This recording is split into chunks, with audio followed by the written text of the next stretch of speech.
आदिम तीर्थंकर श्री आदिनाथ भगवान की। दोनों हाथों को आकाश की ऊंचाइयां प्रदान करते हुए पूरी चेतना के साथ अपनी उपस्थिति का एहसास प्रदान कीजिएगा।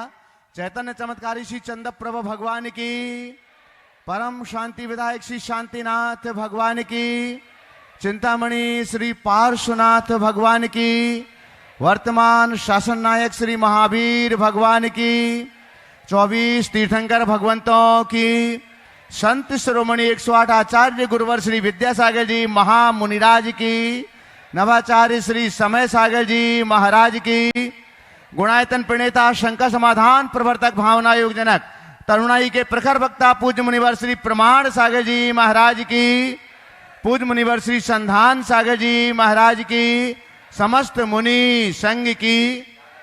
आइएगा बंधुओं, टीवी चैनल का सबसे लोकप्रिय कार्यक्रम सायंकालीन शंका समाधान का यह दिव्य सत्र आप सभी लोग मध्य प्रदेश की राजधानी भोपाल स्थित आचार्य श्री विद्यासागर प्रबंध विज्ञान संस्थान तथा श्री विद्या प्रमाण गुरुकुलम के दिव्य परिसर से देख और सुन रहे हैं। जो लोग यहाँ पर उपस्थित हैं, आप सभी का पारस चैनल, जिनवाणी चैनल, आदिनाथ चैनल, प्रामाणिक ऐप और अन्य डिजिटल माध्यमों से सायंकालीन शंका समाधान के इस दिव्य सत्र को देश और दुनिया में अपने घरों पर बैठ करके जो लोग देख और सुन रहे हैं, उन सभी का हम हार्दिक स्वागत एवं अभिनंदन करते हैं। बंधुओं, जैसे कि आप सभी के लिए विदित है, पूज्यवर मुनि श्री प्रमाण सागर जी महाराज सत्संग का पावन वर्षायोग स्थापित हो चुका है और श्री विद्या प्रमाण गुरुकुलम के इस दिव्य परिसर से जहां पर आप महाराज श्री की चरण सन्निधि में यहां पर विराजित हैं, आप सभी लोग यहां विराजित हैं और आज जयपुर राजस्थान से एक विशाल यात्रा संघ भी गुरु दर्शन के लिए यहां पर पहुंचा हुआ। तो एक बार जोरदार करतल ध्वनि से सभी का सम्मान कीजिएगा। हम पूज्यवर के चरणारविंद में शंका समाधान के इस दिव्य सत्र के लिए प्रार्थना करें। उसके पूर्व बंधु आप सबके लिए हम एक बार बतला दें कि पूज्यवर भोपाल नगर में यहाँ पंचकल्याण के निमित्त आए हुए थे, लेकिन यहाँ पर श्री विद्या प्रमाण गुरुकुलम की स्थापना हुई, जिसमें 1500 में से 180 मेधावी छात्रों का चयन किया गया प्रथम वर्ष शिक्षा के लिए, जिनकी स्तरीय शिक्षा यहाँ पर प्रदान की जाती है सेज स्कूल में, और साथ ही साथ वे यहाँ पर रह करके संपूर्ण शिक्षा के साथ संस्कार भी और महाराज श्री का मंगल आशीष भी प्राप्त कर रहे हैं। उन सभी मेधावी बच्चे जो 180 बच्चे इस वर्ष चयनित हुए हैं गुरुकुलम में, उन सब की शिक्षा और संपूर्ण व्यवस्था निःशुल्क की गई है और इसका संपूर्ण भार व्यय किया है गुणायतन परिवार ने। और गुणायतन परिवार के जुड़े हुए अनेक उदार मना दानदातार हैं, जिन्होंने अपनी चंचला लक्ष्मी का सदुपयोग करते हुए इन सभी बच्चों के उज्जवल भविष्य के लिए ये ऊंचाइयां छू सकें, समाज के आइकॉन बन सकें और अपने जीवन को व्यवस्थित करके ये अपने जीवन को अग्रसर बना सकें। ऐसी भावनाओं से गुणायतन परिवार ने इन सब की शिक्षा की व्यवस्था अपने हाथों में ली है। और देश और दुनिया के अनेक उदारमना दानदातार प्रतिदिन गुणायतन परिवार से जुड़ते हैं, सम्मिलित होते हैं गुणायतन परिवार में। बंधु, ये सौभाग्य होता है, प्रतिवर्ष महाराज श्री के पावन चरणों में सिर्फ चातुर्मास के निमित्त लोग जुड़ते थे, लेकिन इस बार चातुर्मास के साथ साथ शिक्षा और संस्कार के लिए भी आप अपनी संपत्ति का सदुपयोग कर रहे हैं। जो लोग ऑनलाइन पारस चैनल, जिनवाणी चैनल, आदिनाथ चैनल और प्रामाणिक ऐप से देश और दुनिया में इस कार्यक्रम को देखते और सुनते हैं, वर्तमान में देख रहे हैं, आप भी ऑनलाइन जुड़ सकते हैं। आपके टीवी स्क्रीन पर नंबर चल रहे हैं और गुणायतन कार्यालय में भी आप संपर्क करके जुड़ सकते हैं। आप किस रूप में जुड़ सकते हैं गुणायतन से, आप किस रूप में जुड़ सकते हैं गुरुकुलम से, आप किस रूप में जुड़ सकते हैं महाराज श्री के चरणों से। तो गुरुकुल गौरव के रूप में आप 11 लाख रुपए की राशि से जुड़ सकते हैं, गुरुकुल नायक के रूप में आप 5 लाख रुपए की राशि से जुड़ सकते हैं, विद्या विभूति के रूप में आप 2,51,000 रुपए की राशि से जुड़ सकते हैं, गुरुकुल मित्र के रूप में आप 1,21,000 रुपए की राशि से जुड़ सकते हैं और गुरुकुल प्रेमी के रूप में आप 51,000 रुपए की राशि से जुड़ सकते हैं। बंधुओं, आप चातुर्मास के निमित्त चूंकि जुड़ रहे हैं, इसलिए आप अगर इन सारी योजनाओं से जुड़ते हैं तो महाराज श्री के कक्ष में आप एक नंद्यावर स्वस्तिक को स्थापित करने का सौभाग्य प्राप्त कर सकते हैं और चातुर्मास निष्ठापन के बाद वह नंद्यावर स्वस्तिक आपके लिए प्रदान किया जाएगा। साथ ही निष्ठापन के बाद एक प्रशस्ति पत्र भी आपके लिए प्रदान किया जाएगा। और बंधुओं, हम आपके लिए बतला दें कि प्रतिवर्ष की भांति इस वर्ष भी श्रावक संस्कार शिविर का आयोजन पर्वरात पर्यूषण के पावन अवसर पर किया जा रहा है 28 अगस्त से 6 सितंबर तक, और जिसके रजिस्ट्रेशन प्रारंभ हो चुके हैं।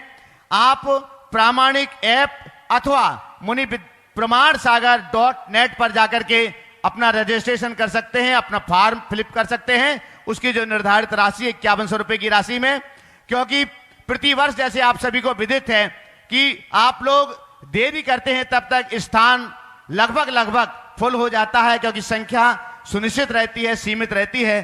तो जिन लोगों ने अभी फॉर्म नहीं भरे हुए हैं वे अपने फॉर्म सुनिश्चित करें, रजिस्ट्रेशन करें और पर्वरात पर्यूषण के पावन अवसर पर महाराज श्री की चरण सन्निधि में धर्म आराधना का पावन सौभाग्य प्राप्त करें। साथ ही बंधुओं, कार्तिक मास के आस्थानिक महापर्व पर संस्कृत भाषा के सिद्धचक्र महामंडल विधान 108 मंडलीय सिद्धचक्र महामंडल विधान की आराधना यहां पर संपन्न की जाएगी 29 अक्टूबर से 5 नवंबर तक। और इस आराधना में आप सपरिवार सौभाग्य प्राप्त करते हैं। आपके लिए पूज्य महाराज श्री का चरण सानिध्य तो रहता ही है, क्योंकि इस पूरे विधान में महाराज श्री का सानिध्य रहता है और महाराज श्री अपने मुखार बिंद से संपूर्ण विधान के मंत्रोच्चार करते हैं। तो आप इसमें भी सपरिवार सौभाग्य प्राप्त कर सकते हैं। जो लोग प्रतिवर्ष प्रति विधान में आते हैं उनके लिए तो जानकारी है ही, लेकिन जो लोग नए सिरे से सौभाग्य प्राप्त करना चाहते हैं तो वे भी अपना मन और मानस बना करके तैयार रखें। बंधुओं, अभी मांगलिक कार्यक्रम आने वाला है 27 जुलाई से 3 अगस्त तक। 27 जुलाई से 3 अगस्त तक फील टू हील महाराज श्री की जो पुस्तक है, जिसका अभी 13 जुलाई को विमोचन हुआ है, भावना योग की बहुत ही मार्मिक पुस्तक है। फील टू हील भावना योग का विज्ञान, इस पर ऑनलाइन भावना योग का शिविर है और जो लोग यहां पर रहेंगे सामने वो तो सौभाग्य प्राप्त करेंगे ही करेंगे। बंधुओं, आज गुरुकुलम से गुरुकुल मित्र के रूप में, गुरुकुल प्रेमी के रूप में जुड़ रहे हैं मनोहर जी जैन, विजया जी जैन, अंकित जैन, उनके पुत्र अंकित जैन, जो कि जयपुर राजस्थान से हमारे बीच हैं। अगर यहां पर हैं तो कृपया पधारें। मनोहर जी जैन, विजया जी जैन, अंकित जैन, सेक्टर 8 जयपुर राजस्थान से अगर यहां पर हो तो यहां पधारें, आइएगा। और हम आपका सम्मान करने के लिए यहां पर आमंत्रित कर रहे हैं हमारे बीच यहां पर अनुभव जी सराफ और संदीप जी गोधा नवरत्नों में से यहां पर हैं। कृपया, अनुभव जी सराफ गुरुकुल के महामंत्री हैं, गुणायतन के प्रचार मंत्री हैं और नवरत्न भी हैं। कृपया पधारें। आप लोग जोरदार करतल ध्वनि के साथ में मनोहर जी, विजया जी जैन यहां पर हैं, जयपुर राजस्थान से हैं और आज वो गुरुकुल प्रेमी के रूप में महिला सम्मान के लिए सविता जी यहां पर आ जाएं। महिला सम्मान के लिए शीघ्राति शीघ्र पहुंचे वहां पर। रेणु जी गोधा अगर हैं तो वो भी आ जाएं। सम्मान के लिए कोई बात नहीं, संदीप गोधा जी की पहले सौभाग्य तो उन्हीं का है। और बंधुओं, ये सौभाग्य आप भी ले सकते हैं, क्योंकि ये आपकी संपत्ति इन बच्चों के लिए, बच्चों के भविष्य के लिए और आप गुणायतन के मजबूत कंधों को और सुदृढ़ता प्रदान करने के लिए है। आइएगा, इसी के साथ में हम पूज्यवर मुनि श्री संधान सागर जी महाराज जी के पावन श्री चरणों में नमोस्तु पूर्वक इस सत्र को आगे बढ़ाने के लिए प्रार्थना करते हैं। हे महाराज श्री, नमोस्तु नमोस्तु नमोस्तु। दोनों हाथ जोड़ते हुए चलते हैं गुरु चरणों में। इस पावन तीर्थ धाम जहाँ ज्ञान का यह विशाल मंदिर बन रहा है, जैसा अभी भैया जी ने आपको बताया, मैं चाहूँगा, क्योंकि गुरु हमको योजना दे सकते हैं लेकिन उस योजना को साकार रूप में लाने का कार्य आप श्रावकों का है। और आज यहाँ जयपुर से काफ़ी लोग हैं, अन्यत्र से भी सभी स्थानों से यहाँ पर हैं। अभी पूरा विश्व आपको सुन रहा है, देख रहा है। आप लोग बढ़ चढ़कर इसमें भाग ले सकते हैं, किसी भी योजना से जुड़ें, और जो जुड़े उनके नाम की पर्ची यहाँ तक आ जाएगी तो भैया जी आपको लास्ट में बुला भी लेंगे, ताकि आपका यहाँ की समिति समुचित और अच्छे से सम्मान कर सके। आज प्रथम प्रश्न के लिए मैं आमंत्रित कर रहा हूँ गुरुकुल के छात्र ईशान जैन जो 11वीं क्लास के छात्र हैं श्री विद्या प्रमाण गुरुकुलम के, ईशान जी हैं यहाँ पे? हाँ, खड़े होकर अपना प्रश्न करें, माइक वहां तक पहुंचाएं। और एक छात्र और करेगा, अर्चित जैन बूंदी राजस्थान से। पर एक ही छात्र, चलो खड़े हो जाओ, बाकी 2 प्रश्न करना है, फटाफट। नमोस्तु महाराज जी। मुनिवरों के चरण में बारंबार नमोस्तु, शुल्लक जी के चरण में बारंबार इच्छामी। महाराज जी, मेरा प्रश्न है, 2 जीव होते हैं, भव्य जीव और अभव्य जीव। भव्य जीव मोक्ष जाता है, अभव्य जीव मोक्ष नहीं जा पाता। जो भव्य जीव है वो मोक्ष चला जाता है, अभव्य जीव मोक्ष नहीं जा पाता। ऐसा क्या कर्म का उदय रहता है अभव्य जीव का, जो वह मोक्ष नहीं जा पाता? परसों भी ये सवाल है। भव्यपना और अभव्यपना किसी कर्म के कारण नहीं, ये स्वभाव। जो भव्य है वो अनादि से भव्य है, और जो अभव्य है वो अनादि से अभव्य है। भव्य कभी अभव्य नहीं हो सकता और अभव्य कभी भव्य नहीं हो सकता। समझ गए महाराज जी? अभव्य ऐसा कौन सा कार्य करता है कि वो अभव्य बन जाता है? अभव्य कोई बनाया नहीं, वो अनादि से वैसा ही है, वो प्रोडक्ट ही ऐसा है। समझ गए? जैसे एक ही मूंग के पेड़ में, पौधे में, जहाँ अच्छा मूंग आता वहीं टर्रा मूंग भी आता। टर्रा मूंग जानते हैं ना, ठोलडू मूंग, जो सींचता नहीं। ऐसे अभव्य जीव ऐसे हैं जो सींचते नहीं। ठीक है ना? चलो। नमस्ते। अर्चित जी जैन श्री विद्या प्रमाण गुरुकुलम के छात्र, बूंदी राजस्थान से है? नहीं, चलो। हाँ, दूसरे अतिशय जी जैन अपना प्रश्न कर लें, एक छात्र और कर लें। अतिशय जी जैन, नहीं, सीए फाउंडेशन। ओम, जल्दी से। उसके बाद में तैयार रहेंगे अपने बीच में आनंद जी जैन, जी टीवी न्यूज से यहाँ पर उपस्थित है, वे अपना प्रश्न करेंगे। 2 मुनिराजों के चरणों में नमोस्तु नमोस्तु नमोस्तु। शुल्लक जी के चरणों में इक्षामी इक्षामी इक्षामी। महर्षि, मेरा ये प्रश्न है कि किसी भी लक्ष्य की प्राप्ति के लिए आपने कहा था मेहनत तो जरूरी है, लेकिन पुण्य भी उतना ही महत्वपूर्ण स्थान रखता है। अतः मेरा प्रश्न ये है कि पुण्य क्या है और ये कैसे हमारी लक्ष्य प्राप्ति में सहायता करता है? नमोस्तु महर्षि। देखो, सबसे पहले तुम जैसे युवाओं को मैं कहना चाहूँगा, मेरा पुण्य मेरे पास कितना है इसका मुझे पता नहीं, पर मुझे कितनी मेहनत करनी है मुझे देखना चाहिए। मेहनत दिखाई पड़ती, पुण्य तो दिखता नहीं।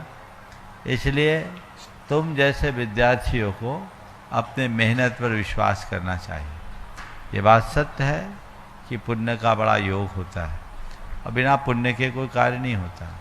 तो आपने पूछा पुण्य क्या है और कैसे बढ़ाया जाए। मन के शुभ भाव का नाम पुण्य है, मन को पवित्र बनाने का नाम पुण्य है, और मन को पवित्र बनाए रखने के जितने भी अनुष्ठान हैं वे सब पुण्यकारी। तुम सब बच्चों के लिए सबसे बड़ा पुण्य भगवान का अभिषेक, पूजन और नमोकार की आराधना। ये तुम्हारा परम पुण्य है कि तुम ऐसी जगह रह रहे हो जहाँ रोज भगवान का अभिषेक करने का सौभाग्य मिल रहा है।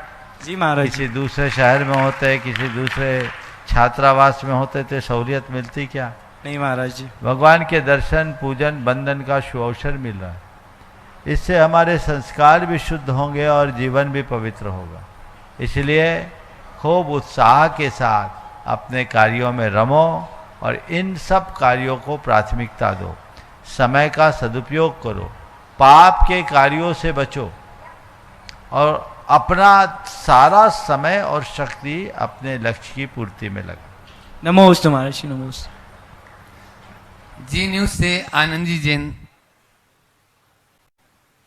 जो गुरुकुल मित्र भी हैं, अपना प्रश्न करें। और उसके बाद में आज अपने बीच में श्री रवि जी जैन, सीनियर मैनेजर दैनिक भास्कर, यहाँ पर उपस्थित है। नमोस्तु महर्षि, नमोस्तु महर्षि। महर्षि, आज के समय में महर्षि आज के समय में गुरुकुल शिक्षा पद्धति और जो कॉन्वेंट का जो चलन है उसको हम कैसे आगे बढ़ा सकते हैं? कॉन्वेंट, क्योंकि बोलबाला जो है वो कॉन्वेंट स्कूल्स का ज़्यादा है, तो उसके लिए आपके एक मार्गदर्शन चाहेंगे। देखिए, ये बात बहुत चुनौतीपूर्ण है। कॉन्वेंट स्कूल की जो जड़ है बहुत गहरी हो गई है, लोगों का ध्यान भी उधर है। लेकिन मुझे लगता है कि अब जब से भारतीय ज्ञान परंपरा की चर्चा होना शुरू हो गई है, लोगों में बड़ा जागरूकता आई है। नई शिक्षा नीति से बहुत कुछ बदलाव की संभावनाएं दिखती। हमें इस तरह के उपक्रमों की शुरुआत करनी चाहिए और ऐसे उपक्रमों को करते करते ही बड़ा परिवर्तन घटित कर सकते हैं। इसलिए इसके लिए हमें खूब प्रचार प्रसार करने की ज़रूरत है और लोगों को भारत और भारतीयता का बोध कराने की आवश्यकता है, जिससे जीवन बेहतर हो। नमोस्तुते। Ravi ji Jain, senior manager, Dainik Bhaskar. और मैं चाहूंगा इनका सम्मान नवरत्न है अपने नमोस्तु गुरुवर, नमोस्तु गुरुवर, नमोस्तु गुरुवर। वहीं पहुंच के उनका सम्मान कर देंगे। आप लोग जोरदार तालियों से रवि भाई का सम्मान नमोस्तु। महाराज जी, मेरे दो प्रश्न हैं।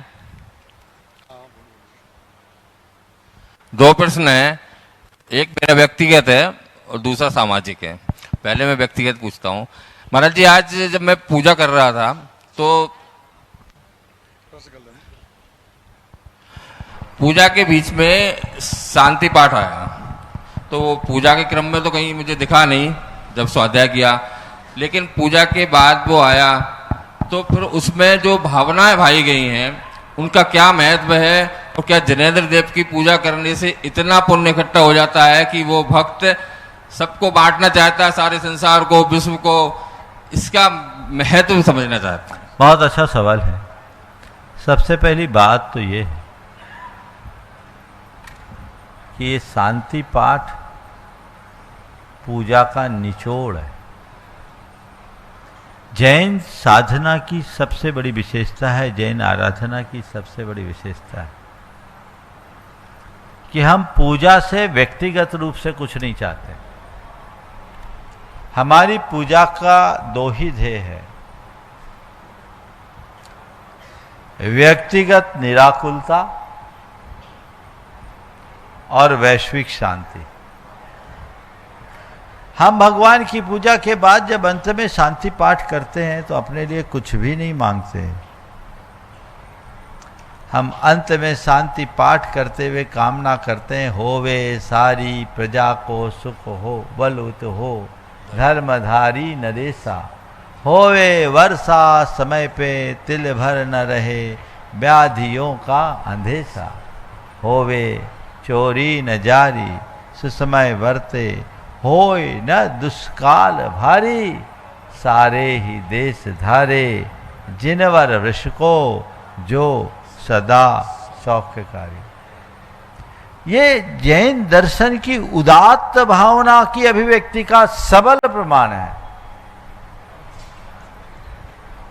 हम अपने लिए कुछ नहीं, हम सारे लोक के लिए चाहते हैं, और पूजा प्रार्थना का ये प्रभाव होता है। अच्छे मन से भावना भाओगे तो उसका परिणाम पक्के तौर पर मिलेगा। इसलिए अच्छे मन से भावना भाइए और उस परिणाम का आनंद लीजिए जिससे जीवन को बेहतर बनाएगा।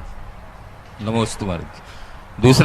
दूसरा प्रश्न अभी एक बहुत चर्चित भी है और गर्म भी है कि एक योग साधु हैं, योग साधु जिनको समाज या कोई आचार पद देना चाहे तो उसकी क्या प्रोसेस होती है, कैसे दिए जाते हैं, और एक अच्छे आचार में क्या क्या गुण होना चाहिए?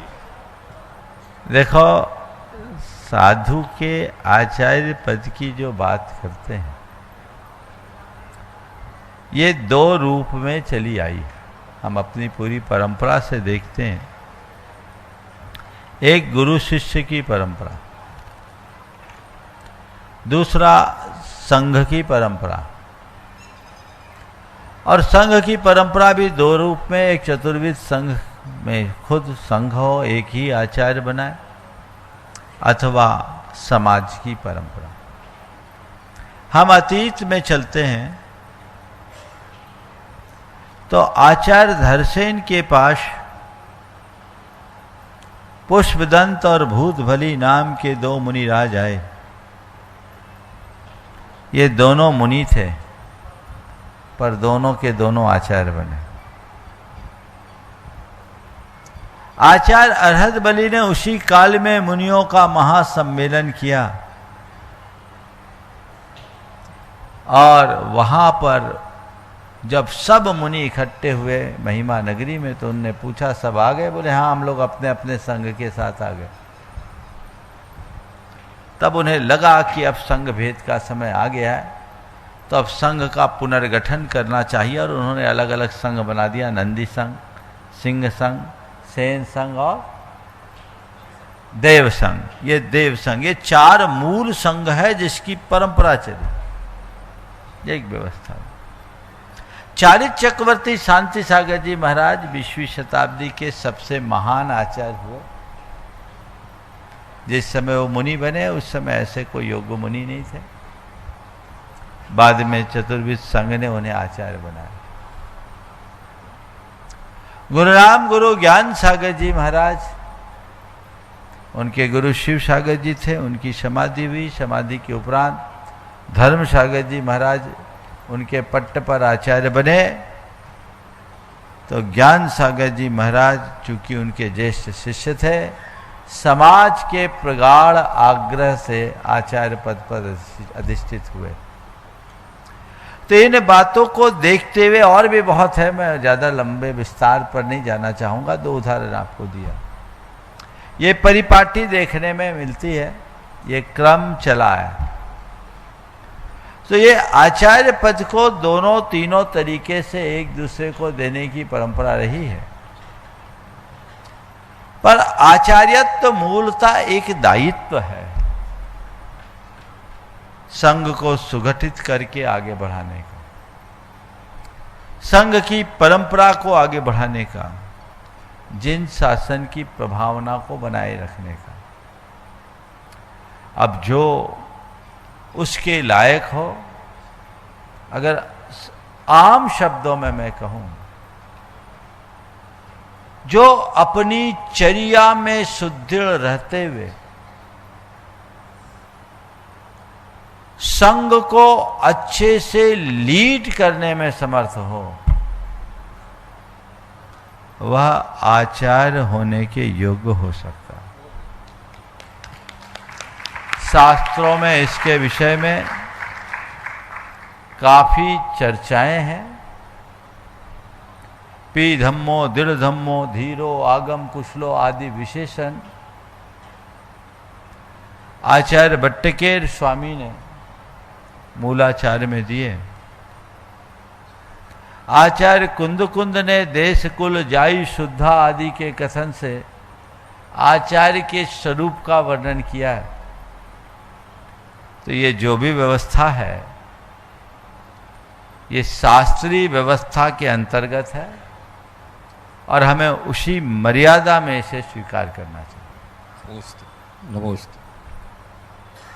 मैं चाहूंगा एक बार जोरदार ताली बजा दीजिए। और पुष्पेंद्र जी बांधा जो नवरत्न है, वे वहीं पर सम्मान भी कर दिया। अच्छा, आगे बालिका मंडल मंडी बामोरा की यहाँ बालिकाएं उपस्थित हैं, वे एक प्रश्न करेंगे। चलो, हाँ, टीकम चंद जी, पूनम चंद जी जैन जयपुर, वे अपना प्रश्न करें। बंधुओं, जयपुर वालों को बुलाऊं। आज अपने बीच में राजस्थान जैन सभा जयपुर के और श्री दिगंबर जैन पदयात्रा संघ जयपुर के तत्वाधान में यहाँ पर यह 9 दिवसीय पदयात्री, जिसमें लगभग 170 पदयात्री हैं, यात्री यहाँ पर आए हुए हैं। एक बार जोरदार ताली बजा दीजिए उसके अध्यक्ष।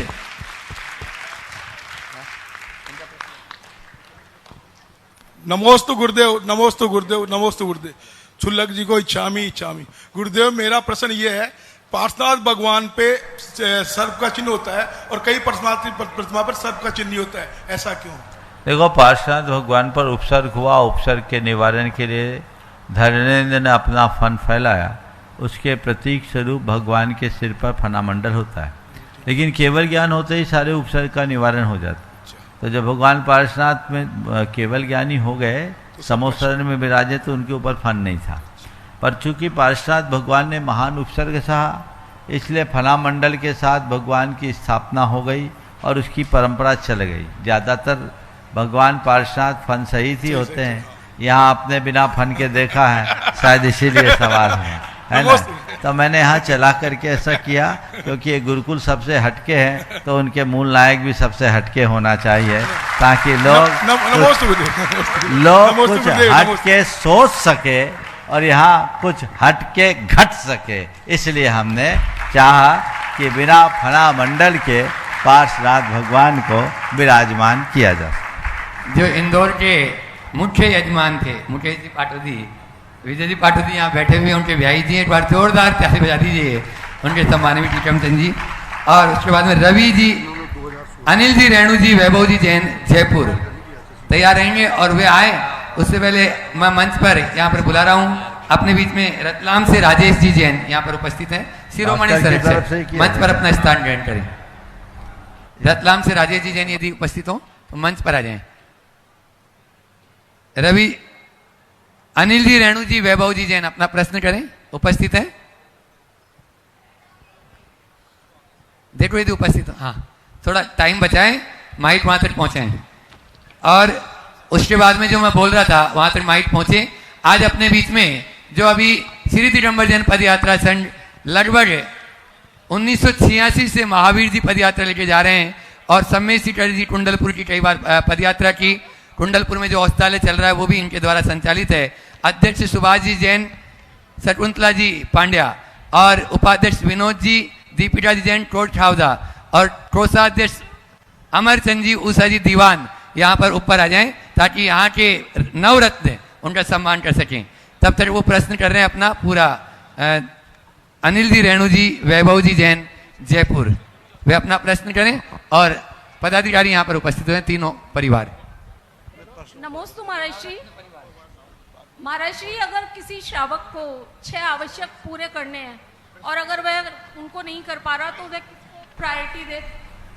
6 आवश्यक अगर किसी के पूरे नहीं हो पा रहे। बोलो फिर से। नमोस्तु महर्षि। महर्षि, अगर किसी श्रावक के 6 आवश्यक पूरे नहीं हो पा रहे, अगर फिर उसे करना ही है तो वह किसको प्रायोरिटी दे? देखिए, 6 आवश्यकों में देव पूजा तो सबसे ज्यादा जरूरी है। वो देव पूजा करे, फिर समय और सुविधा के अनुरूप और जितने आवश्यक हो कर सकते। नमोस्तु महर्षि। और यहाँ पर विनोद जी, सुभाष जी पांड्या, विनोद जी कोटखावदा और अमरचंद जी दीवान का स्वागत कर रहे हैं इस चातुर्मास के नवरत्न परिवार। हाँ, और साथ में चाहूंगा यहाँ पर अशोक जी, वैद्य जी, सुमन जी गोदा यहाँ पर उपस्थित हैं, वे भी आ जाएं। और इन सभी के लिए जो आपकी इतनी अच्छी तीर्थ यात्रा करा रहे हैं, एक बार जोरदार ताली होनी चाहिए। और चाहूंगा नवरत्न परिवार से अनुभवी सराफ जो श्री विद्या प्रमाण गुरुकुल के महामंत्री हैं, श्री संदीप जी गोदा, ये भी नवरत्न परिवार, और पुष्पेंद्र जी बांधा, वे भी आ जाएं सपत्नीक, ताकि सभी आगंतुक अतिथियों का स्वागत हो सके। और इनमें से प्रश्न सुभाष जी जैन, अच्छा पहले अपनी पुस्तिका वो कुछ देना चाहते हैं गुरु कर कमलों में। माइक दें कहाँ? राजस्थान जैन सभा की यह डायरेक्टरी। महावीर जी माइक। हाँ, महावीर जी सिंह भी आ जाएं, माइक वहां तक दे दें। सुभाष जी जैन अध्यक्ष अपना प्रश्न और अपने विचार। मुनि श्री प्रमाण सागर जी महाराज की जयकारे में दम नहीं लगा। मुनि श्री प्रमाण सागर जी महाराज की। मुनि श्री दिगंबर जैन पदयात्रा संघ 1986 से जयपुर से महावीर जी, एक बार सम्मेश शिखर जी, एक बार कुंडलपुर जी, 2 बार बाहुबल जी की पदयात्राएं की है। और प्रतिवर्ष सन 1986 से धार्मिक यात्रा कराता है। मेरा प्रश्न इसमें यह है कि हम रास्ते में पड़ने वाले मंदिरों के दर्शन और अभिषेक तो करते ही हैं, परंतु किसी कारणवश अगर सुबह दर्शन व अभिषेक नहीं मिले और यात्रियों को किसी भी प्रकार की असुविधा हो, रात्रि विश्राम में या खाने में किसी भी है, तो क्या उसका दोष श्री दिगंबर जैन पदयात्रा संघ की कमेटी को लगेगा? हमारी भावना रहती है कि पूजा पाठ पक्षाल सभी के हों, परंतु सड़क पे जब चलते हैं किसी भी कारण से वाहन खराब हो जाए या कुछ हो जाए। सबसे पहले मैं चाहूंगा इस टीम का जोरदार अभिनंदन कर दें। 2015 के जयपुर चातुर्मास के ये सब महत्वपूर्ण कड़ियाँ रही है और बहुत तत्परता से उस चातुर्मास को संपन्न कराने में इनने योगदान दिया है और लगभग हर वर्ष ये लोग समूह में आते हैं। एक बार जोरदार अभिनंदन कर दें। पद यात्रा का जो उपक्रम है बहुत ही सराहनीय कार्य है, और तीर्थों की जब पद यात्रा करके वंदना करते तो महान पुण्य मिलता है। लेकिन आयोजकों को चाहिए व्यवस्थाएं ऐसी करे कि लोगों के आवश्यक पलते रहे दर्शन पूजन हो, क्योंकि रास्ते में कई जगह ऐसा विश्राम होता है जहां दर्शन की सुविधा नहीं।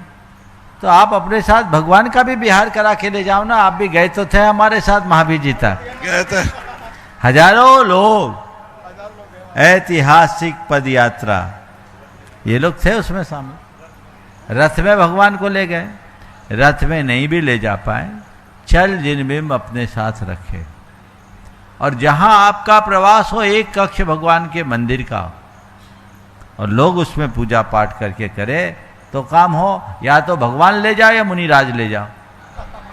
तो चौमासे में मुनि महाराज जाएंगे नहीं, आप लोग चौमासे में जाते हो, तो भगवान का विहार अपने साथ चल बिंब को लेकर करा सकते। इसमें कोई दोष तो नहीं भगवान के साथ? कोई दोष नहीं। ठीक, सबका एक बार अभिनंदन कर दे। चलिए, जोरदार अभिनंदन कर दीजिए पूरी पद यात्रा संघ का। और अगला प्रश्न कर रहे हैं अशोक जी। हेलो हेलो गुरुवार, एक निवेदन, जयपुर वाले प्यासे हैं आपके दर्शनों के, जयपुर का भी बिल्कुल भावना भाव। हाँ अशोक जी, बोलो। मुनि प्रमाण सागर जी महामुनि राज की जय। एक स्मारक महाराज जी भेंट करना चाह रहे हैं। स्मारक एक स्मारक ले आओ अशोक जी को जो माइक।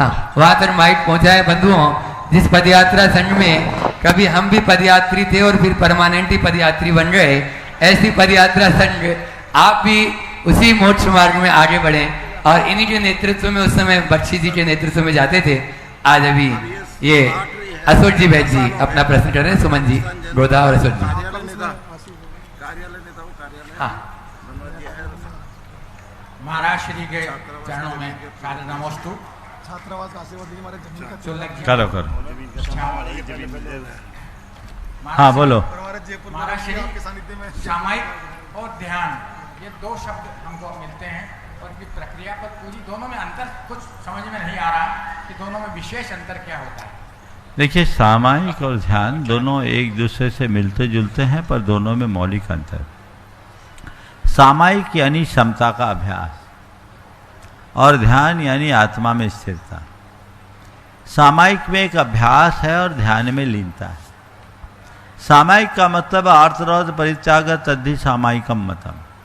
अशुभ भावों से मुक्त होकर अपने आप को शुभ भावों में टिकाना भी सामायिक। सामायिक में चिंतन मनन भी हो सकता है, सामायिक में मंत्र जाप भी हो सकता है, लेकिन ध्यान बहुत गहराई की परिणति है, जहाँ कोई चिंतन मनन नहीं, जहाँ कोई मंत्र जाप नहीं, केवल लीनता है एक में डूबने की, या सहज भाव से चीज़ों को जानने और देखने की। इसलिए ध्यान गहराई की परिणति है, सामायिक उसका प्रारंभिक रूप। अगला प्रश्न कर रहे हैं जितेंद्र कुमार जी, जैन जयपुर, और उसके बाद में तैयार रहेंगे। कहाँ? नहीं, जितेंद्र कुमार जैन जयपुर उपस्थित है? नहीं है। अगला कौन है? दो माइक, यहाँ तक माइक दे।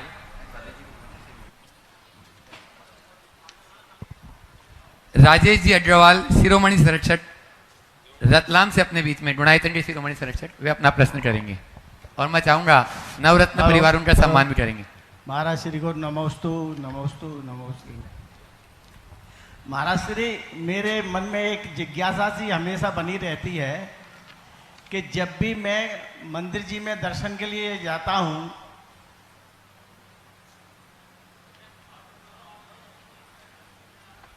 तो वहां महाराज श्री वेदी पर कई प्रतिमाएं विराजमान होती हैं, मगर जो मूल नायक प्रतिमा होती है, हम आरती अर्चना जो भी करते हैं तो मूल नायक प्रतिमा की करते हैं, तो वो जब वहां से निकलते हैं तो मन में एक वेदना सी ये होती है कि वहां और भी भगवान विराजमान हैं, हमने उनकी कोई वंदना नहीं की, कोई आरती नहीं की, तो इसके लिए हमें बड़े मन में ऐसा लगता है कि बड़ी दिक्कत सी महसूस होती है। ओ देखो, अगर एक जगह जल रहे 50 दिए को देखेंगे तो दिए अलग अलग दिखेंगे ना, लेकिन उनकी ज्योति को देखेंगे तो बोलो। एक ही दिखेगी। तो हमारे भगवान दीप नहीं ज्योति है, ज्योति की वंदना कर लो सारा। राजेश जी जैन, राजेश जी अग्रवाल, शिरोमणि संरक्षक गुणायतन रतलाम से अपने बीच में वे अपना प्रश्न कर रहे हैं और उसके बाद में माइक यहाँ मंच तक लगाएं। छुल्लक स्वरूप सागर जी, हाँ, और सम्मान के लिए प्रश्न करें राजेश भैया, और यहाँ मंच पर माइक लगाएं।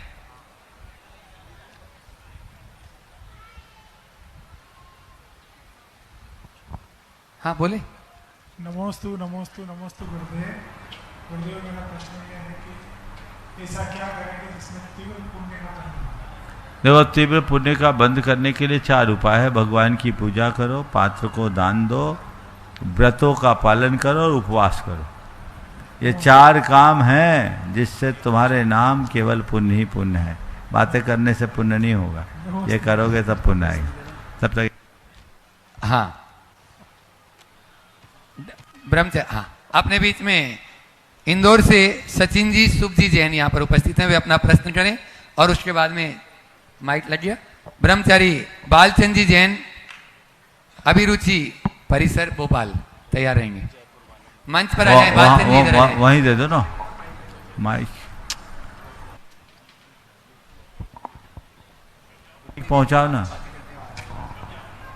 हाँ, माइक वहीं पर दे दें। सचिन शुभ, ओ महाराज जी पूछो। हाँ महाराज जी पूछो। अपने बीच में संत के गुलदस्ते के पुष्प छुल्लक स्वरूप सागर जी महाराज, वे अपना प्रश्न गुरु चरणों में कर रहे हैं और उसके बाद में अभी बोलो। मुनीषी के चरणों में बारंबार नमोस्तु। महर्षि, आजकल एक उत्पाद खबरों में है जिसे कहते हैं मांसाहारी दूध या नॉनवेज मिल्क। ये वो होता है जिसमें डेयरी में उपस्थित गायों को उनके चारे में मांसाहारी पदार्थ या खून आदि मिलाकर खिलाया जाता है और उनके दूध का उपयोग दूध के रूप में या अन्य उत्पादों के रूप में किया जाता है। अमेरिका में यह चीज़ धड़ल्ले से हो रही है और अभी अभी एक खबर के अनुसार भारत में भी वो इन चीज़ों का निर्यात करना चाहते हैं। तो महर्षि, क्या इस तरह का दूध या दूध के उत्पाद उपयोग करने योग्य हैं और इसका क्या दुष्प्रभाव हो सकते हैं? कृपया समाधान करें। देखिए, बहुत दुर्भाग्यपूर्ण है, थोड़ा सा ध्यान दो रवि भाई, इस बात पर आप सबको ध्यान देने की जरूरत है। आज मेरे संज्ञान में भी ये बात आई कि अमेरिका में ऐसे दूध का धड़ल्ले से उत्पादन होता है जिसमें गायों को ब्लडी मील खिलाया जाता है। वो रक्त होता है बूचड़ खानों का, उसकी चर्बी और रक्त से मिश्रित पाउडर गायों को उनके चारे में मिलाकर दिया जाता है। उसमें सूअर का और अन्य सब प्रकार के पशुओं का रक्त मांस सब होता है। ऐसा कहने से वो कहते हैं कि इससे गायों का वजन बढ़ता है और दूध की मात्रा अधिक होती है। ये विशुद्धतया हमारी संस्कृति का हनन है। ये धर्म की दृष्टि से भी हानिकारक है और प्रकृति की दृष्टि से भी हानिकारक है। गाय जो प्राकृतिक रूप से शाकाहारी प्राणी और जिसे गौ माता के नाम से जाना जाता है, जिसके अंदर 36 करोड़ देवी देवताओं की मान्यता है, उस गाय को इस तरह के अभक्ष्य पदार्थ खिलाने की तो कल्पना भी नहीं होनी चाहिए। अमेरिका में ये बातें हैं, वहाँ की अवधारणा वैसी है, लेकिन इसको देखकर तो लगता है कि वहाँ डेयरी का दूध ही नहीं पीना चाहिए, ये पीने योग्य नहीं है। क्या पता क्या खिला करके दूध उत्पादन किया गया है। अभी तक भारत में उसका आयात नहीं हुआ। अमेरिका ने ऐसा प्रस्ताव रखा, ऐसा बताते हैं। भारत सरकार को इस बात को बहुत गंभीरता से लेना चाहिए और आम जनता को इसका पुरजोर विरोध करना चाहिए कि भारत में ऐसा दूध कभी नहीं आना चाहिए। हमारे देश में दूध की नदियां बहने वाली हमारा देश दूध की नदियां बहने वाला देश है और यहाँ दूध में ही रक्त, ये कतई स्वीकार नहीं होना चाहिए। इस खबर की सच्चाई का पता लगाकर जन जन को जागरूक करना चाहिए। आज मीडिया के भाई भी यहाँ हैं। आज मुझे जानकारी से समाचार के माध्यम से मिली है इसकी तहकीकात कीजिए और इसकी सच्चाई का पता लगाकर एक ऐसा वातावरण बनाइए कि समाज में चेतना जागृत हो और लोग इस प्रकार की प्रवृत्तियों से बचे। देश में भी इस बात का पता लगे कि देश में जो दूध बिक रहा है वो कैसा बिक रहा है। हो सकता है दूध वहां से ना आए, लेकिन आज वैसा पशु आहार भारत में आता हो और पशु आहार के नाम पर, कैटल फीड के नाम पर यदि ऐसा पशु आहार, ऐसा कोई प्रोडक्ट भारत में बिक रहा है तो ये भी बहुत गंभीर, चिंताजनक और निंदनीय उपक्रम है। भारत में इस तरह की प्रवृत्ति वाले लोग कम नहीं हैं, इसलिए इनके प्रति जागरूकता होनी चाहिए और हमें अपनी पारंपरिक व्यवस्था को अक्षुण्ण बनाए रखने का सत प्रयत्न करना चाहिए। इसके ऊपर सबकी बड़ी कड़ी दृष्टि होनी चाहिए। ब्रह्मचारी बालचंद जी जैन अपना प्रश्न करें, उसके बाद सचिन जी, शुभ जी जैन इंदौर तैयार। महाराज जी के चरणों में सादर नमोस्तु नमोस्तु नमोस्तु। छोलक जी महाराज इच्छामी। महाराज जी, नौकरी पेशा करने वाले लोग 60 वर्ष में सेवानिवृत्त होते हैं। इसके बाद उनके 5 से 10 वर्ष घरेलू समस्याएं जैसे बेटा बेटी की शादी विवाह, उनके रोजगार आदि के लगवाने में लग जाते हैं। इसके बाद उनकी धर्म साधना करने की इच्छा होती है। महाराज श्री, घर में रहकर ऐसे बड़े बुजुर्गों को किस तरह से धर्म साधना करनी चाहिए और किस तरह से धर्म में आगे बढ़ना चाहिए, तथा जो बुजुर्ग लोग व्रत उपवास नहीं कर पाते उन्हें क्या करना चाहिए? महाराज जी समाधान करने के बाद। देखो भाई, टायर्ड होने के बाद कुछ नहीं कर पाओगे, रिटायर्ड होने के बाद चाहे तो जरूर कर सकते। इसलिए अगर रिटायर्ड हुए हैं, सेवा निवृत्ति हुई है, इसका मतलब समझो सेवा के लिए निवृत्ति हो गई। तब आप सेवा के लिए निवृत्ति लो और आगे बढ़ने की कोशिश करो। जैसे ही आप सेवा निवृत्ति की ओर हों, अपना कार्यक्रम पहले से ही तय कर लो कि अब मुझे धर्म ध्यान में लगना है। अभी तक मैंने सांसारिक दायित्व को निभाया है, अब मैं अपने आत्मिक दायित्व को निभाऊंगा। ये दृष्टिकोण होना चाहिए। ये दृष्टिकोण यदि अंतर मन में बन जाए तो सारी दुविधाएं दूर हो जाए। जब शरीर थक जाएगा तो कुछ करने ही लायक नहीं बचोगे। इसलिए पहले से लगोगे तो कहीं दिक्कत नहीं होगी। फिर भी घर गृहस्थी में रहते हुए अपनी जिम्मेदारी को निभाते हुए आगे बढ़ने की इच्छा है तो शक्ति और परिस्थिति के अनुसार व्रत संयम के मार्ग में आगे बढ़ना चाहिए। अगला प्रश्न कर रहे हैं, आज जो ये पूरी धार्मिक यात्रा यहाँ पर लेकर आए हैं उसके मुख्य संयोजक अमरचंद जी दीवान खोरा बीसल, वे अपना प्रश्न करें। अच्छा, आशीष पिंकी जी जैन जयपुर, अपने ध्रुव जैन, वे अपना प्रश्न करें और उसके बाद में अपने बीच में भिंडर से डॉक्टर महावीर जी लिखमावत भिंडर। नमस्ते गुरुदेव। नमस्ते गुरुदेव। ये यात्रा जो अभी लेके आए हैं ये प्रतिवर्ष लेके जाते हैं। इस यात्रा में क्वेश्चन ये था कि हम लोग सुबह सुबह जो यात्रा भी हमारे नहीं इसमें लोग जो सुबह अभिषेक नहीं कर पाते हैं, अभिषेक के अलावा जो अभी पूजा की उत्तर तो दे दिया भैया, दोबारा क्यों कर रहे हो? चलो अगले को दो आगे। आशीष जी, पिंकी जी, ध्रुव जैन जो गुणायतन ट्रस्टी हैं जयपुर से, वहां पहुंचा, माइक पहुंचाएं जल्दी से शीघ्रता से, वो अपना प्रश्न करें। और एक माइक यहाँ मंच पर मैं देख रहा हूँ भिंडर से अपने बीच में आज सवेरे लगभग 25-30 लोग निवेदन करने आए थे, उनके प्रतिनिधि के रूप में अभी हैं यहाँ पर वे। नमोस्तु महाराज जी, नमोस्तु। व्यवस्था और धर्म में किसको महत्व देना चाहिए? व्यवस्था और धर्म में किसको महत्व देना चाहिए? व्यवस्थित रहो तो अपने आप उसमें भी धर्म हो जाएगा। और महाराज जी, आजकल बच्चे और भी थोड़े से पहले लाई थी तब थोड़े चेंज थे, अब और चेंज हो गए हैं, तो क्या करना चाहिए? बच्चों के साथ खुद को भी थोड़ा चेंज कर लेना चाहिए। डॉक्टर बच्चे जैसे जैसे बड़े होते हैं, अब जैसे बच्चे छोटे हो गए तो वो छोटे बच्चों की तरह बच्चों को देखोगे तो बच्चे हाथ से बाहर हो जाएंगे। बच्चे जैसे जैसे बड़े हों तो आप भी बच्चों के प्रति थोड़ा वाचफुल तो रहो, लेकिन थोड़ा उदार भी बनो, ताकि बच्चे अपनी भावनाओं को खिलने खुलने का मौका पा सके। डॉक्टर महावीर जी लिखमावत भिंडर से अपने बीच में, उनके स्वागत के लिए प्रेमचंद जी प्रेमी और सुबोध जी नगर निगम वहीं पहुंच जाएं और वहीं पर उनका सम्मान करेंगे। आप लोग जोरदार जोरदार तालियों से स्वागत कर लें और लिखमावत जी अपनी बात और अपना प्रश्न करें, उसके बाद में तैयार रहेंगे मालवी नगर से रवि जी जैन। गुरुदेव नमोस्तु नमोस्तु नमोस्तु। गुरुदेव पूरी बिंडर समाज की तरफ से और आज जो टीम आई है उनकी तरफ से भी बारंबार नमोस्तु, और मेरे परिवार की तरफ से। गुरुदेव 2 चमत्कार आज हुए हैं। पहला तो आपके पूरा मंगल प्रवचन की स्टाइल प्रोफेशनल हो गई।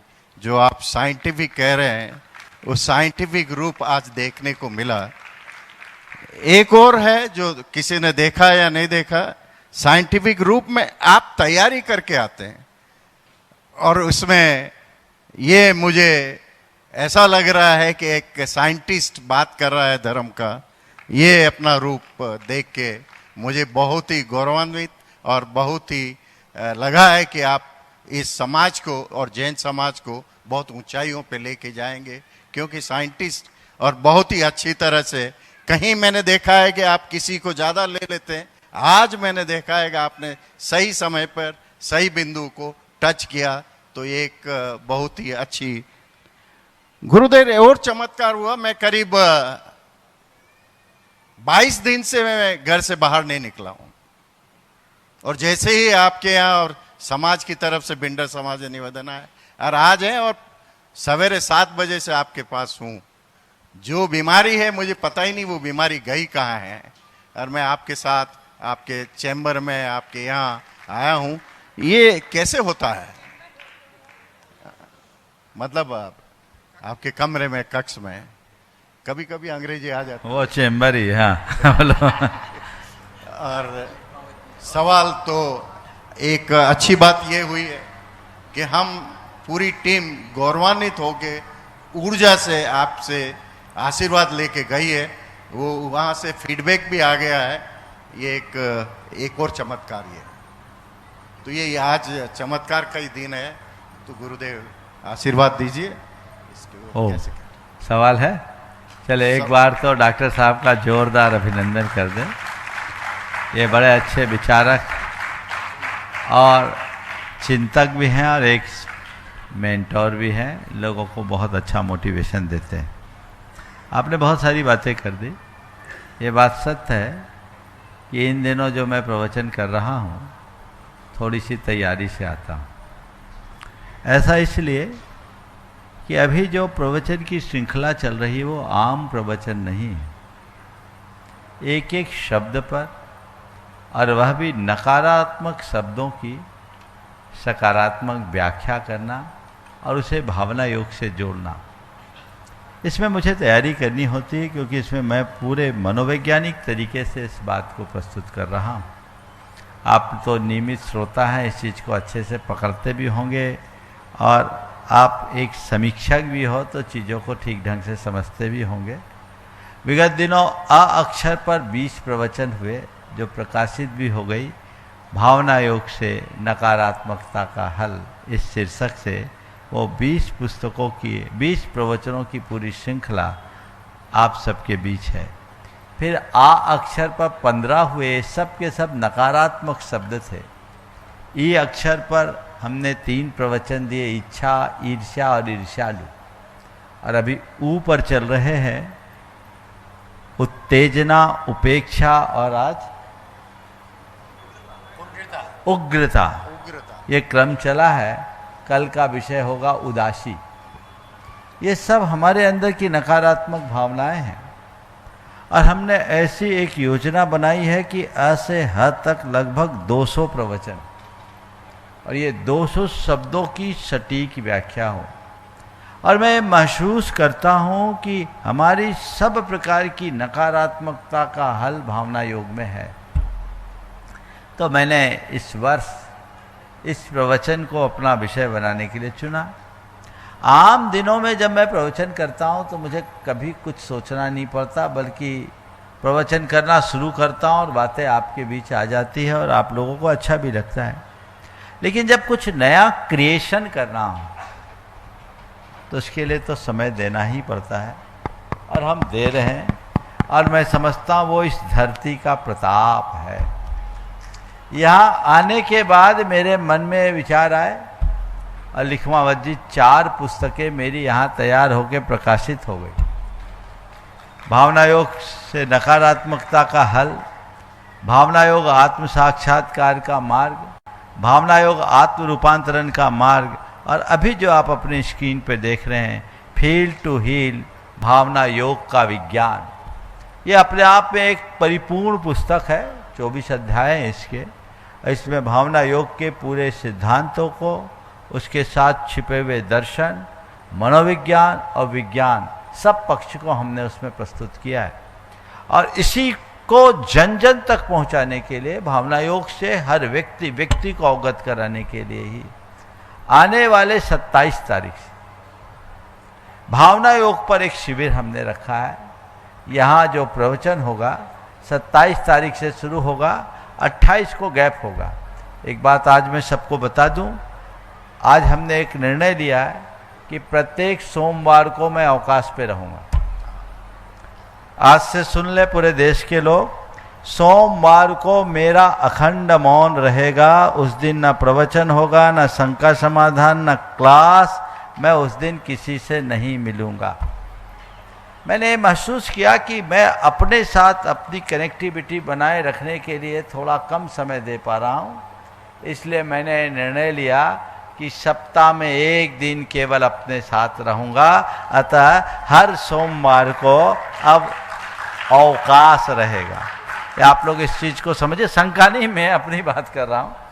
और कोई बस 10 लक्षण है या कोई नैमित्तिक कार्यक्रम है, उनकी बात छोड़कर चातुर्मास में हमने ऐसा करने का निर्णय लिया है। पहले 2018 और 19 रतलाम से लेकर नेमावर आने तक हमने ये प्रयोग किया था और बड़ा अच्छा प्रयोग हुआ। और मैंने महसूस किया है कि ऐसी अवधि में काफ़ी ज़्यादा रचनात्मक काम होते हैं। जब हम अपने साथ अपना संवाद जोड़ते हैं तो परिणाम अच्छा आता है। तो ये सोमवार को छोड़ करके बाकी एक क्रम चलेगा। 27 तारीख से इसकी शुरुआत होगी। सभी लोग वो पुस्तक उपलब्ध कर ले, यहाँ भी उपलब्ध है और ऑनलाइन भी उपलब्ध है। इस पुस्तक के एक एक अध्याय की विवेचना होगी। 8 दिवसीय शिविर पहले चरण में होगा, फिर दूसरे चरण में बाद में होगा। इसको जानने के, इस शिविर को अटेंड करने के बाद आप भावना योग के मर्मज्ञ बन जाएंगे। अभी बहुत लोग भावना योग करते हैं लेकिन उसे एक क्रिया के रूप में करते हैं। जब इस शिविर को अटेंड कर लेंगे तो आपके लिए भावना योग एक प्रयोग बन जाएगा। भोपाल वाले अगर यहाँ आकर के लाभ ले तो बहुत अच्छी बात है, नहीं तो घर से तो लेंगे ही। और उसमें पावर पॉइंट प्रेजेंटेशन भी होगा, ग्राफिक्स होंगे और अन्य चीज़ें होंगी। बहुत ही वैज्ञानिक तरीके से इन अध्यायों की विवेचना होगी, आप लाभ लें। मैं समाज के जितने भी ऐसे लोग जो खुद चिकित्सक हों या योग से संबद्ध हो या लोगों को प्रशिक्षण देने की योग्यता और भावना रखते, ओम, बातचीत नहीं, ओम, मौन, धर्म सभा में मौन। तो मैं कह रहा हूं कि यदि लोगों तक इस बात को और फैलाने की इच्छा रखते हैं और खुद भावना योग की साधना में गहरे उतरना चाहते हैं, ये 8 दिन अपने सुरक्षित कर ले। प्रातः काल का सत्र तो होगा ही, हो सकता है मैं इसमें परिवर्तन भी और भी एक जोड़ दूं, शाम के शंका समाधान में भी इसका पुट कर दूं। तैयारी चल रही है। तो ये 8 दिन, एक सप्ताह भावना योग में हो, पूरा देश भावना योग में बन जाए, ये प्रयास करना चाहिए। भावना योग को विस्तार देने की जरूरत है। ये पुस्तकें अभी से आप लोग उपलब्ध कर ले, सभी पुस्तकें उपयोगी है। इस पुस्तक पर हमने अभी पूरा फोकस किया है। मैं कहता हूँ ये भावना योग की एक प्रकार से गीता है। इसमें भावना योग के सभी पक्षों का बहुत अच्छे से विश्लेषण है। आप इसका लाभ लें और अपने जीवन में परिवर्तन करें। ये एक बहुत क्रांतिकारी काम है। तो जो मैं कर रहा हूँ उसी संदर्भ में कर रहा हूँ। अब आप इसको जो भी मानो, लेकिन मैं मान रहा हूँ इसमें मेरा कोई चमत्कार नहीं, आप सबके पुण्य का चमत्कार है। दूसरी बात, आने वाले पर्यूषण पर्व में श्रावक संस्कार शिविर की घोषणा आपने अभी भैया जी के मुख से सुनी। शिविर हर वर्ष लगते हैं, इस वर्ष भी आप सबको अवसर है। 10 लक्षण के 10 दिनों को धर्म में बनाकर अपने जीवन का रूपांतरण करना चाहते हैं तो 10 लक्षण में आए, जहां सुबह की शुरुआत भावना योग से होगी और अंत शंका समाधान से होगा, पूरा दिन धर्ममय होगा, पूरा दिन विशुद्धिमय होगा, पूरा दिन आनंदमय होगा। आप जल्दी से जल्दी अपना पंजीयन करा लें ताकि बाद में आपको निराश ना होना पड़े। इस स्वभाव के साथ यहीं पर विराम। बोलिए परम पूज आचार्य गुरुवर श्री विद्यासागर महाराज। पूज्यवर मुनि श्री प्रमाण सागर जी महाराज की। चलेगा, सभी लोग आरती